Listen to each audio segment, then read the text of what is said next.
మనకి cataract surgery తర్వాత తీసుకోవాల్సిన జాగ్రత్తలు. ఎప్పుడైనా ఒక కంటి ఆపరేషన్, అది క్యాటరాక్ట్ సర్జరీ కావచ్చు, లాసిక్ సర్జరీ కావచ్చు, ఇంకేమైనా కంటి ఆపరేషన్ చేసుకున్నా కూడా మొదటి 2 వారాలు అంటే మొదటి 1 to 2 వీక్స్ ని చాలా గోల్డెన్ పీరియడ్ కింద తీసుకుంటాం. ఎందుకంటే ఫస్ట్ 2 వీక్స్ ఎంత కేర్ఫుల్గా జాగ్రత్తగా మనం జాగ్రత్తలు తీసుకుంటామో outcome and future risk of infection తగ్గించుకునే అవకాశం ఉంటుంది. సో ఫస్ట్ 2 వీక్స్లో తీసుకోవాల్సిన జాగ్రత్తలు ఏంటంటే కంటిని నలపకుండా ఉండడం, కంట్లో దుమ్ము ధూళి పడకుండా చూసుకోవాలి, అలాగే డర్టీ వాటర్ అనేది కంట్లో పడకుండా చూసుకోవాలి. సో ఎంత వీలైతే అంత ఫస్ట్ 2 వీక్స్ మాత్రం బయటకు వెళ్ళడం తగ్గించుకుంటే బెటర్.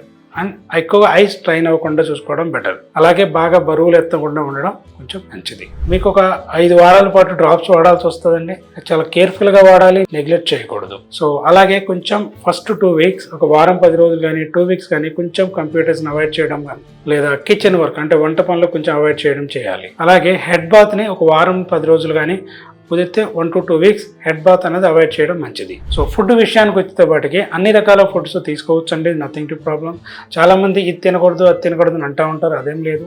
అన్ని రకాల హెల్తీ ఫుడ్స్ని మంచిగా తినొచ్చు, no restrictions. So after surgery in జనరల్గా మనకి ఏదైనా కాలువల్లో హెడ్ బాత్ లాంటివి కానీ, స్విమ్మింగ్ పూల్, వాటర్ ఫాల్స్, బీచ్లు కుదిరినంత కాలం ఒక 2 to 3 months వరకు ఎంత అవాయిడ్ చేయగలిగితే అంత మంచిది. ఎందుకంటే బీచ్లు కానీ వాటర్ ఫాల్స్లోకి వెళ్ళినప్పుడు కానీ మనకి వాటర్ కంట్రోల్ మనం ఉండం కాబట్టి సో వాటర్ రిలేటెడ్ అయిన ఇన్ఫెక్షన్ వచ్చే ఛాన్స్ ఉంటుంది. సో కేర్ఫుల్గా ఈ వాటర్ రిలేటెడ్ గేమ్స్కి ఒక 2 to 3 months అవాయిడ్ చేయడం బెటర్. కొంతమంది జిమ్ చేయొచ్చా, వాకింగ్ చేయొచ్చా అని అడుగుతారు. సో వాకింగ్ అన్నది ఇన్ జనరల్గా నెక్స్ట్ డే నుంచే చేసుకోవచ్చు. బట్ జిమ్ లాంటివి అయితే 2 నుంచి 4 వారాలు అవాయిడ్ చేయడం బెటర్.